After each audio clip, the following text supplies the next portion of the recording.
salaamaaleykum wa rahmatullah mbokki téléspectateur VA TV mbokku internet yi ñu ngi leen di nuyu di leen ziyaar di leen jox seen wàccuwaay ni ñu yàgg di leen bëgg rek tey dañu ñëwaat fii ci Youssou Mbargane hôpital Youssou Mbargane àndandoog ak association bu ñuy wax ànd bokk saytu cet si bërëb bu fajukaay yi donc association la boo xam ne dafay yëngatu pour lépp lu jëm si set si bërëb fajukaay yi tey nag ñu def seen première li ngeen xamante ni moom mooy seen première sortie seen premier lancement programme ñu war ko amal fii ci département Tëngéej mais ci hôpitalu Youssou Mbargane donc di fas yéene rek dugg ci liggéey bi ànd ak ñoom gunge leen incha allah ba ker ba liggéey bi jeex. soxna Thiaba jërëjëf ñu joxe kàddu yi aussi tamit di leen remercier waa VA TV opportunité bi ci ñëw ci tey aussi ci suñu premier jour de lancement wu set setal bi muy ànd association nationale ànd bokk saytu set bi ci bépp bërëb bu fajukaay yi ku ne xam ne ne aussi tamit ay ndawu Tëngéej rek ñoom ñoo ko initié tey vraiment ñu gis seen ñu bëgg ñoom seen contribution wane ko aussi ci dëkk bi influencé ko aussi tamit fii fépp Sénégal jeune boo xam ne aussi tamit nekk nga ci département boo mën a nekk te hôpital bu mel nii ne fa ñu ñaan yàlla aussi tamit nga royuñ ci loolu ndax lii aussi tey am na benn partie boo xam ne aussi tamit ñi fi nekk tey aussi vraiment ñi ngi góorgóorlu comme benn aussi tamit ministre de la santé Abdoulaye Diouf Sarr vraiment ñu ngi koy mention spéciale te xam ne aussi vraiment tey bu ñu tollu fii te vraiment appuyé wu na ci ak moom Ibrahima Fall son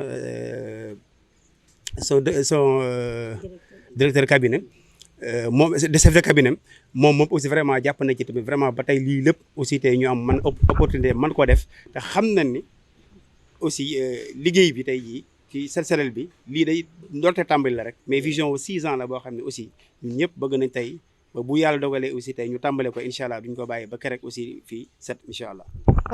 fi mu nekk nii nag dañu nekk fi nga xamante ne moom mooy urgence fii nag à vrai dire nekkul urgence yu Youssou Mbargane mais dañ ko jël en alternative parce que urgence bi dafa nekk en réflexion xam naa ci kanam tuuti bu ñu avancé dinañ ñu wan fan la urgence bi nekk ñu gën a xam lan moo tax ñu basé fii ndax fii vraiment du place urgence mais ñàkk pexe la ndax Youssou Mbargane dafa nekk si liggéey bu rëy di nekk di defaraat moom moo tax ñu duggoon rek wan leen fii nu mu mel ak niñ fi nekkee ngeen xam ne ñi fiy liggéey ay jàmbaar dëgg lañ ndax environnement bi ku fiy liggéey rek jàmbaar nga loolu moo taxoon ñu dugg fii pour wan leen ni mu mel.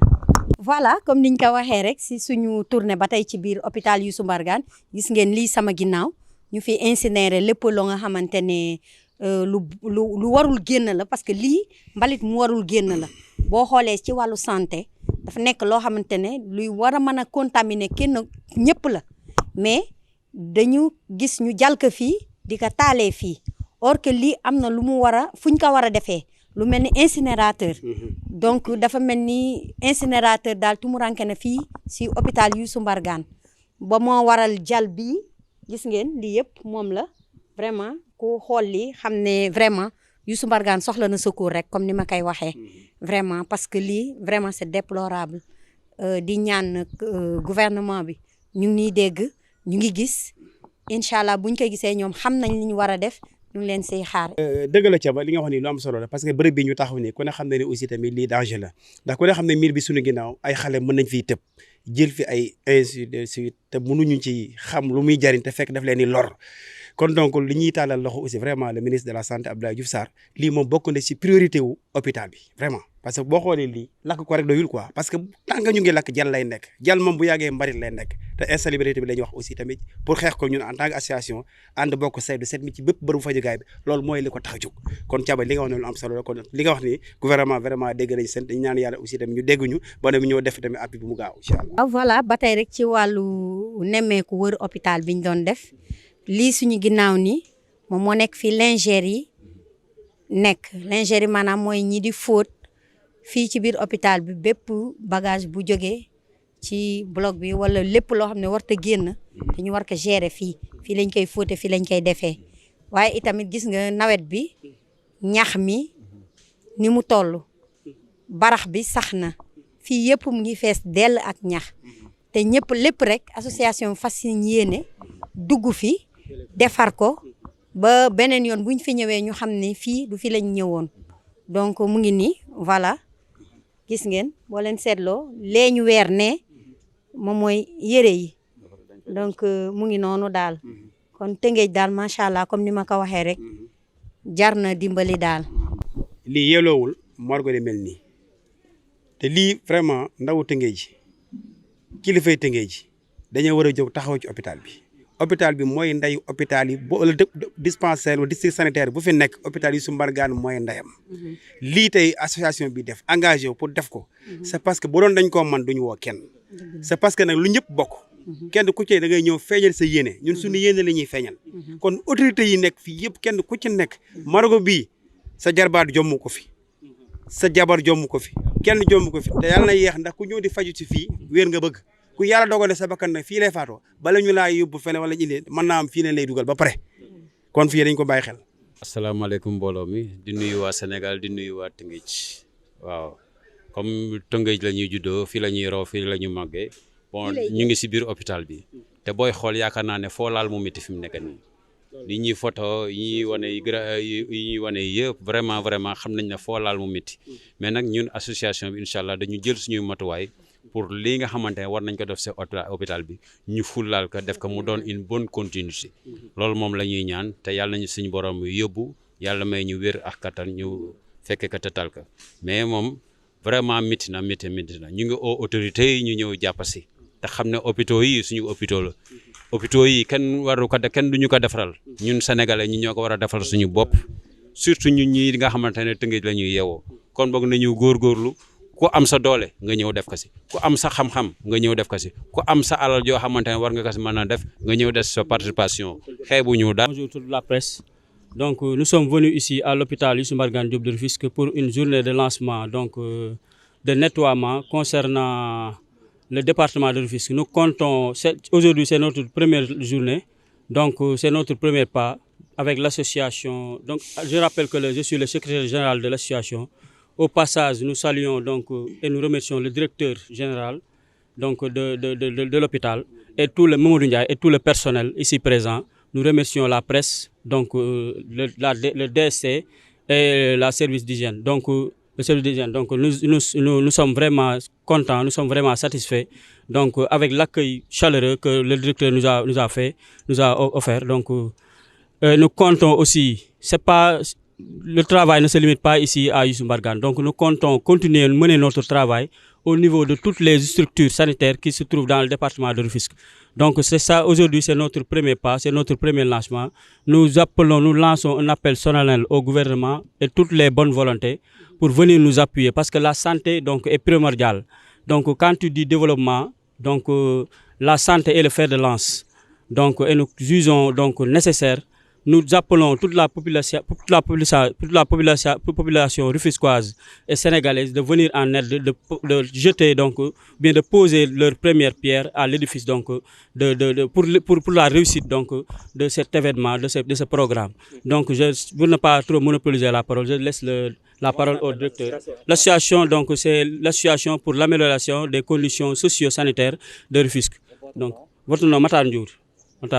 Mais en fait, revenez un peu sur ce qui a motivé notamment cette activité, c'est-à-dire ce choix. Comme vous l'avez dit, c'est un premier acte que vous posez. Donc nous avons jugé nécessaire d'appuyer les structures sanitaires parce que on voit toujours que le personnel sanitaire a besoin qu'on lui prête main forte. Parce que nous disons que la santé est primordiale et que tout le monde doit s'y mettre, tout le monde doit s'y intervenir.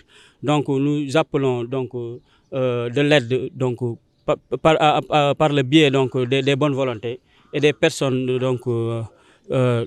rufisquois, toutes les bonnes volontés au niveau de Rufisque et au niveau de l'international. Parce que l'association ne se limite pas ici. Nous comptons aussi sortir envers les régions et envers les autres structures sanitaires. C'est notre remerciement à tout le personnel. Et notre objectif ne se limite pas ici. Nous avons un programme bien déterminé durant les 5 ans à venir. Inch'Allah, si Dieu nous prête vie en santé, nous continuons de lutter le combat. Nous luttons pour l'insalubrité. C'est ça notre objectif. Nous luttons l'insalubrité et essayer d'aider le personnel de santé à mener à bien leur travail. Parce que nous savons déjà que leur boulot, c'est un travail colossal. Nous remercions le directeur. Votre association, est-ce que c'est politique ou apolitique? Notre association est apolitique. C'est ça, mais nous demandons à ce que tout le monde y participe. Nous ne rejetons pas donc les bonnes volontés et le personnel donc de santé. Asalaamaaleykum wa rahmatulah yéen mbokki Tëngéej ñu ngi leen di nuyu bu baax ku si nekk turam ak santam donc man la Mouhamed Ndiour maa ngi dëkk Dangu di président association ànd saytu set mi ci bépp bërëbu fajukaay donc suñu siège social mu nekk Dangu Nord Rufisque villa numéro 31 donc tey ñu ñëwoon fii Youssou Mbargane ngir programme bi nga xamante ne moom la ñu déroulé mois bi ñu génn.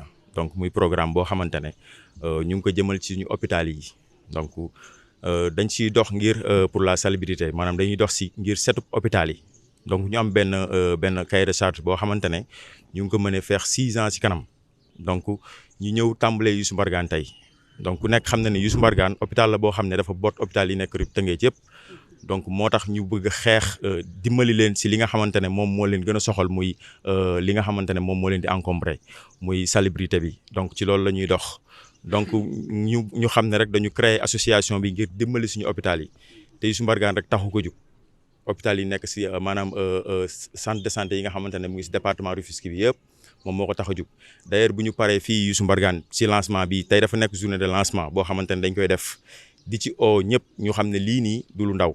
Parce que ku fekkente da nga jug pour toppatoo say hôpital yaakaar naa ne ay moyens moo koy toppatoo te ku nekk xam na ne ñii nii dañ def don de soi dañu ñëw pour jàpp ci kenn joxu leen ñu lekk kenn joxu leen ñu naan gis nga leen nële fa la ñu nekk ñu ngi liggéey wàccaguñu donc ñu xam ne lii dañ ko créer aussi pour année bi yëpp du Youssou Mbargane lañ jëm bu ñu paree fii ñu ngi dem centre de santé bu Géej bu ñu paree centre Géej bépp poste de santé boo xamante ne mu ngi nekk Tëngéej dañ koy nettoyer. ñu wax leen ne association bi dafa am ñetti objectif ci hôpital yi bi ci njëkk mooy lieu de santé bi d'abord beneen bi mooy personnel de santé bi beneen bi mooy malade bi ku nekk xam na ne lieu de santé li ci jiitu ëpp ci solo mooy set d'abord bu setee ba pare di nga fexe mu am ay matériels yu baax maanaam lu demee ni que ay lal yu baax wala ay ventilo yu baax wala leneen ak leneen donc personnel de santé bi ku nekk xam na ne docteur lu am solo la ci hôpital bëgg nañ leen mettre dans les très bonnes conditions ba bu ñu tiimee malade ñoo am ay matériels soins de qualité pour mën leen faj donc ci loolu la ñu nekk di si lancer malade aussi ku nekk xam na ne jamono jii ñu toll nii pour nga jëlee malade këram indi ko si hôpital c'est tout à fait un problème ndax mu ngi xalaat bu demee ndax dana fa fekk accueil bu favorable donc ñun si loolu la ñuy dox ñuy jaajëfal ñi nga xamante ne ñoo nekk si association bi yëpp ki nga xamante ne moo si jiitu mooy man mii donc di nuyu ñi nga xamante ne ñoom laa ko àndantal d'ailleurs am na ñoo xamante ne sax waroon nañ ñëw fii mais dañ nekk si yeneen bërëb di saytu yeneen poste de santé la fa nekk pour bu ñu paree fekk leen foofu ñu nekk àndante ñoom liggéey bi nga xamante ne moom la ñuy liggéey donc ñu ngi lancé benn message si monsieur le ministre Abdoulaye Diouf Sarr ñu wax que ne lii nga xamante ne moom la ñuy def nii donc dañ koy def bien vrai que dañ koy def ngir suñu askan mais dañ koy def aussi ngir population Sénégal te yaakaar naa ne loolu noonu moom moo ci war a gën a jiitu donc ñu ngi ko ciy oo bépp autorité boo xamante ne muy Tëngéej te dégg suñu message mu xam ne lii nii ñoom dañ si war a joxe seen contribution parce que defaluñ ko suñu bopp askan wi lañ koy defal te yaakaar naa ne nekkul lu yomb donc ñu ngi tàllal ñëpp loxo ñi nga xamante ne dégg nañ suñu message ñu xam ne lii nii maanaam yamul Youssou Mbargane tey la lancement bu ñu paree Youssou Mbargane dañuy dem centre de santé bu Géej bépp poste de santé bi nekk ci alentour bi dañ koy nettoyer bu ñu paree foofu aussi dañuy dem ci région yi dis-toi que ne région bu nekk am nañ fa un représentant boo xamante ne moo ñuy xool li xew ci région yi donc ñu ngi ciy liggéey bu baax ñu xam ne rek maanaam association bi li muy dox moom yaatu na lool donc comme suñu programme mooy hôpital yi hôpital la ñu war a gën a concentré wu ndax dañu bëgg a moomaat suñuy hôpital bëgguñu gisati benn hôpital boo xam dañ fa dem fekk fa mbalit wala ñu fekk fa grava boo xamante ne mu ngi fay taxawal wala ay ñax yoo xamante ne kenn xamul luy route kenn xamul luy dund ci biir ñax yi te ku nekk xam na ne fii ñax yi am na mën naa am lu ci gën a dugg ci biir hôpital yi te bu fa fekkee malade boo xam ne mënul yëkkati loo xam dafay xew kenn xamul donc ci loolu nag la ñuy veiller donc ñun ñëpp mais ñuy jaare bu baax te puis di gërëm aussi monsieur le directeur di Mamadou Ndiaye moom it am na loo xamante ne vraiment suñu ko nangulul woon yaakaar naa ne ñun duñ ko mën nañu xoolante ci ay bët donc biñ ñëwee moom dañ ko fekk moom tamit askanam ñor ko lool moo tax biñ ko waxee tamit tëddul nelawul bés bu set mu ngi siy jokkoo man ne Mouhamed foo leen toll naka gars yi mbaa nu ñu def donc tey jii bi nga xamante ne préparé nañ ay loo xamante dafa jëm si wàllu Ndoye naa Njaayeen dañ ko nekk àll ñu sa oto tegu si baat suñu matériel bi nga xamante ne moom la ñuy liggéeyee nii par exemple ku nekk xam na ne ñun li ñuy dundee mooy cotisation des membres donc moyens yi réunirul donc moom biñ ko waxee tamit dafa jël otaam abal ñu ko ñu dem jëli ji suñuy matériel ak yooyu noonu te mënoon naka si bañ a fekk mënoon nañu accompagner rek donc saluer li ñuy def donc dafa ñëw ànd ak ñun si liggéey bi di liggéey mu ngi nii kabam la sol tenue la sol nii di liggéey boobu ba léegi mu ngi jaabante foo xool fi gars yi nekk donc ku jar a jaajëfal la aussi te xam ne liggéey bi ñuy liggéey nii dafa rafet rek moo tax moom mu jàpp si quoi te askanam moo ko ñor donc may jaajëfal presse bi fi nekk yëpp quoi donc je vous remercie tous d'être là aujourd'hui pour participer à cette journée de nettoyage, de nettoiement de Set Setal, organisée par l'hôpital, initiée par les jeunes, ici avec le président Dour à ma gauche. Donc, journée de Set Setal que l'hôpital Youssou Mbargane a l'habitude d'organiser. Hein. Eux, ils n'ont fait qu'apporter leur pierre à l'édifice et au développement de cet hôpital que nous avons entamé depuis. Tout le monde sait que l'hôpital Youssou Mbargane a l'habitude d'organiser des journées de Set Setal. Donc, c'est tout naturellement que moi je venais ici, au nom du ministre de la Santé, M. Abdoulaye Diouf Sarr, au nom du président Macky Sall également, leur exprimer toute ma gratitude pour cette volonté, parce que laisser tout venir ici un dimanche pour s'occuper de la propreté qui entre dans le cadre de la santé globale des populations de Rufisque n'est pas donné à tout le monde. Donc, je les remercie du fond du cœur pour leur engagement, leur dévouement pour leur population. Donc, juste dire que, ici, au niveau de l'hôpital Youssou Mbargane, depuis janvier, nous avons entamé un nouveau élan, c'est de faire de l'hôpital un hôpital vraiment propre, avec comme référence l'hôpital principal de Dakar. Moi, je veux faire de cet hôpital un hôpital principal de Dakar bis, avec zéro sable. L'objectif, c'est zéro sable. L'hôpital sera tout pavé partout et on trouvera des espaces verts partout. Ça, c'est l'objectif, la vision. Donc, quand ils sont venus me voir, je leur ai dit que ça, vous êtes en train de marcher sur ma langue. Parce que ça, c'est un objectif primordial pour l'hôpital en ce moment. C'est-à-dire le nettoiement, l'hygiène, la sécurité. Et en 2022, nous mettons le focus surtout sur l'hygiène. Pour ainsi beaucoup davantage sur le cadre encore, davantage. Pour que les populations, les malades et les accompagnants puissent se sentir à l'aise. Qu'ils puissent trouver des espaces verts où se promener les après-midi, etc., etc. Donc, c'est l'objectif que nous nous sommes fixés. Et Inch'Allah, en 2022, vous trouverez un cadre beaucoup plus accueillant, avec, comme je l'ai dit, un hôpital vraiment, carrément tout pavé, et on trouvera des espaces verts un peu partout, aussi bien à l'intérieur qu'au niveau de la devanture de l'hôpital. Voilà. Ensuite, je terminerai par lancer un appel aux populations de Rufisque, de demander, en cette période de pandémie, de continuer à respecter les mesures barrières. Il faut respecter le port de masque, il faut se laver à la solution hydroalcoolique, et il faut également aller, n'oubliez pas d'aller continuer la vaccination. Elle est toujours de rigueur. Donc si nous le faisons, je pense que la pandémie là, on va s'en débarrasser bientôt. Monsieur le directeur, devant l'hôpital, la route est dans un état défectueux. Est-ce que cela n'a pas de répercussions sur votre travail? Non, ça c'est l'affaire des autorités locales. Ça, c'est la route qui traverse l'hôpital. Il y a une association de jeunes à qui j'ai donné rendez-vous demain qui s'occupe de ça. Ils m'avaient dit que bon, ils vont faire des manifestations, etc. Je dis que bon, ça c'est pas mon affaire moi. Mais allez voir vos autorités locales, ils vont s'occuper de ça. Moi je m'occupe de l'hôpital. Non, ça c'est l'affaire des autorités locales. Je pense que bon, ça, les jeunes, ils peuvent s'organiser, aller voir les autorités qui vont s'en occuper. Voilà, ça c'est vraiment. Ah si, je suis en train d'embellir la devanture. Oui, je dis que la route, c'est l'affaire des autorités locales. Aujourd'hui, l'hôpital a retrouvé son seuil de fréquentation. L'hôpital est très bien fréquenté. Tous ceux qui avaient fui l'hôpital ont recommencé à revenir à l'hôpital. Parce que nous avons un plateau technique très relevé avec des spécialistes. Et nous comptons renforcer encore. Tout récemment, le ministère nous a affecté un autre cardiologue. Actuellement, on aura bientôt 2 cardiologues cette semaine. Nous avons actuellement 2 chirurgiens dentistes. Nous aurons bientôt 2 orthopédistes. Donc tout ça, c'est pour renforcer et un radiologue également. On n'avait jamais eu de médecin radiologue, on l'a maintenant. Donc les gens viennent fréquenter l'hôpital. Mais maintenant, pour l'accessibilité, vous parlez de l'accessibilité. Ça, c'est l'affaire des autorités locales. Il faut aller peut-être... Oui, enfin, c'est tout naturellement que moi je les demande, je les adresse à ma tutelle. Et tout le monde sait qu'aujourd'hui, Abdoulaye Diouf Sarr, qui aime bien Rufisque, fait beaucoup pour la population. Abdoulaye Diouf Sarr, c'est lui qui nous affecte ce personnel-là. C'est lui qui met un peu d'argent pour que nous puissions travailler. Donc quand j'ai des demandes, moi je les adresse à mon ministre de tutelle qui est en train de beaucoup faire pour l'hôpital Youssou Mbargane. Donc dama ci bëggoon sànni ñaari benn wax ci olof.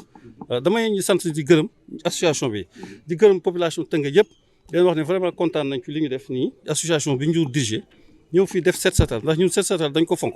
Déjà janvier léegi gis ngeen espace vert bi ngeen gis ci bunt bi ak ci biir commencé nañ ci bunt bi sax ñu commencé nañ aussi di peinture et déjà ci 2022 bi suñu objectif c'est 0 sable bu fekkee ngeen gisati pepp suuf ci hôpital bi hôpital ñu pavé ko def espace vert un peu partout mu rafet population yi kontaan dañuy ñëw fréquente hôpital bi ak seen xel dal loolu mooy suñu objectif moo tax bi ma Ndiour seetsee ne ma dafa bëgg a def seet setal ma ne ko mais loolu yow koy ñun loolu rek la ñuy ñaan loolu moo waral organisation bis bi tey da ci gërëm nag suma ministre de la santé Abdoulaye Diouf Sarr moom ñuy jox toujours moyens ñu liggéeyee da ci gërëm président Macky Sall nga xam ne vraiment ces temps-ci li mu def ci santé bi ñëpp xam nañ ko bari na ñun ñoo ci des war a góorgóorlu wuti ay partenaires ñu jàppale ñu ci liggéey bi ñoo loolu la Ndiour liggéey ñu ngi lancé appel yeneen partenaires yi suñu partenaire au développement Eiffage am na lu mu def bâtiment bu ngand ba la ngeen gis kanam léegi Eiffage moo ñëw fin du mois bi eggale ko ñu am donc SAU de taille ñu yàgg dem Europe xam nañu hôpital service d'accueil d'urgence yu mel ni ngeen fay gis te Eiffage moo dégagé plus de 100 millions de francs pour égaler ñu ko ren ji avant la fin de l'année donc ñu ngi lancé yeneen compagnie entreprise yu mag yi fi ne aussi ñoo jàpp ci liggéey bi comme ni ko jeunes yi defee loolu daal mooy suñu wax di ñaan nag population bi ñu continuer respecter mesures barrières yi nañ takk masque nañ raxas loxo ci solution hydroalcoolique nañu dem vacciner ñu vacciner ko nañ ko def bu ñu ko defee léegi mbas mi abal ñu voilà wasalaam maa ngi sant ñëpp di gërëm ñëpp. yaa ngi doon wax sànq da nga bëgg l'hôpital bi nekk l'hôpital principal bi. voilà loolu kay mooy objectif yi aussi ci vision bi suñu vision suma vision mooy bala mu fi jógee xaw ma kañ la hôpital bi ñu ne hôpital principal beneen principal la ngi nii te loolu mën na ne te loolu la ñu man loolu laa gëm te incha allah bu ci ñëpp jàppee dinañ fa egg. commencé nañ ko mën nañu xam ndax am ngeen benn système d'élimination des ordures surtout des déchets médicaux. waaw ñu ngi si parce que ci 2022 bi budget bi xam nga man bi ma ñëw 2021. fekk naa ñu defar budget 21 ba pare li ñu def yëpp dañu góorgóorlu avec les moyens propres ak quelques partenaires liggéey tuuti 2022 bi yi nga wax déchets la gestion des déchets biomédicaux dañ ko def au cœur de nos préoccupations parce que déjà le CLIN comité de lutte contre les infections nosocomiales ou bien infections associées aux soins redynamiser waat nañ ko docteur Ndoye chirurgie dentaire mooy président bi mardi bi am nañ réunion son bureau comité boobu mooy dégager points focaux yu ku ne service bu ne pour xool nu ñuy def setal hôpital déjà réseau assainissement bi fi ndox usé daan jaar changé nañ ko commencé nañ ko gas nañ 126 regards commencé nañ tuyaux yi réseau bu njëkk bi dañ koy éliminer on a commencé par ça defaraat toilettes yi dinañ def ay abris pour accompagnant en face chirurgie fu mu nekk bloc bi indi benn service de la stérilisation dañ koy def man dem naa am naa requête 3 FPT benn entreprise bu nekk Dakar may nañu 9 séances de formation commencé nañ ko mardi bi ñu ngi dugaat ci benn séance de formation sur l'hygiène et la propreté des locaux pour 4 jours avec 40 cibles ici de l'hôpital donc hygiène bi laa leen ci propreté bi ak accueil bi environnement dañ ko def au cœur de nos préoccupations pour 2022 te di ngeen ci teg seen bët yàgg dara incha allah merci beaucoup. Excusez-nous, on peut en français revenir sur ces détails importants que vous venez de citer, c'est-à-dire que sur le plan de l'assainissement, tout l'hôpital a été refait. Également, vous êtes en train vraiment de faire des efforts concernant l'hygiène. Bon, ça aussi, je vais y revenir rapidement. C'est juste pour dire que nous allons mettre le focus en 2022 sur l'hygiène, l'assainissement, la propreté. Déjà, un chef d'hygiène a été nommé. C'est Siak, monsieur là derrière. Il a mis en place un plan d'hygiène quinquennal pour les 5 ans à venir qui entre dans notre plan d'établissement. On est en train d'élaborer un projet d'établissement qui détermine notre vision là où on voulait aller dans les 5 ans à venir. Et dans ce plan-là, la vision de l'hygiène, la sécurité, la propreté des locaux, il occupe une place très pondérante. Donc, au fait, c'est ce qui manque un peu à Youssou Mbargane, l'hygiène, la sécurité. Le réseau d'assainissement est en train d'être fait. On va bientôt, dans 2 mois maximum, abandonner l'ancien réseau pour nous occuper du nouveau réseau. Ils ont déjà creusé 126 regards, vous pouvez aller prendre des photos. Ils sont en train d'implanter les tuyaux. Après, on va abandonner l'ancien réseau pour nous occuper du nouveau réseau. Qu'est-ce que vous prévoyez pour votre personnel? Parce que le personnel, en général, ils sont au cœur de tous les travaux ou bien de tout ce qui se passe dans l'hôpital. Donc, en l'occurrence, ils doivent avoir une certaine hygiène et des choses qui l'accompagnent. Absolument. Dans le projet d'établissement, il est prévu un projet ressources humaines pour vraiment mettre en place tout ce qui est plan de carrière, avancement, tout ça pour le personnel. Tout ça, c'est prévu. Et déjà, quelque chose a été fait pour la motivation du personnel. La motivation a été revue un peu à la hausse. Je ne sais pas si vous travaillez ici, vous avez constaté. En 2022, on fera encore un pas. Parce que dans toutes choses que nous faisons, nous n'allons jamais oublier notre ressources humaines. Parce que la ressource humaine, c'est la première ressource dont il faut s'occuper. Voilà, c'est ça. Donc, je pense que petit à petit, on va arriver à bon port. Et nous ne sommes pas pressés. Nous allons travailler petit à petit, de façon intégrée avec l'implication de tout le monde. Tous les fils de Rufisque. La participation de tous les fils de Rufisque est nécessaire pour participer à notre effort de développement. Donc nous lançons un appel à tout le monde, comme l'a fait déjà le ministre Abdoulaye Diouf Sarr, pour venir développer cet hôpital. Voilà, dañu ñëwoon fii ak association Sàmm Cet si bërëbu fajukaay yi donc defoon benn nemmeeku dugg ci hôpital bi génneel leen li nga xamante ne moom moo fa nekk tilim lépp lu ñu war a defaraat li fa war a nor ñu war ko noddanti waaye li jaar tamit état jàpp ci ak li nga xamante ne moom mooy wàllu population bi ñu gis ne association bi taxaw na ci donc gis nañ également directeur bi dégg nañ cri de cœur am mu ngi xaar bépp doomu Tëngéej bépp cadre bépp personnalité wala bépp ko nga xamante ne rek yaa ngi Tëngéej soxal la rek moom directeur bi mu ngi lay woo ngir mën a soxali li nga xamante ne mooy Youssou Mbargane donte mu ngi ci aw yoon waaye ñi nga xamante ni tamit ñoom ñooy jeune u Tëngéej ci turu association bi taxaw ngir fas yéene xetali Youssou Mbargane jàppale ko et niñ ko defee Youssou Mbargane noonu lañ koy defee ci bépp bërëb boo xamante ne rek bërëbu fajukaay la ci Tëngéej moo xam poste de santé la moo xam district sanitaire la fépp daal fuñ ko santi te nee nañ ñoom ñaan nañ yàlla seen association bi mu dem ba au niveau national donc mu nekk initiative bu rafet boo nga xamante ne ñun ñëpp rafetlu nañ ko donc lii lañ leen indiloon tey ci fi nga xamante ni moom mooy Youssou Mbargane si journée de nettoiement bi nga xamante ni waa ànd Sàmm Cet si bërëbu fajuwaay yi ñoom ñoo ko doon taxawee asalaamaaleykum wa rahmatullah ñoo ngi jaajëfal ñëpp di remercier sama caméraman yi sama technicien yi di remercier ñëpp vraiment di ñaan lii yàlla na ko yàlla jëmee kanam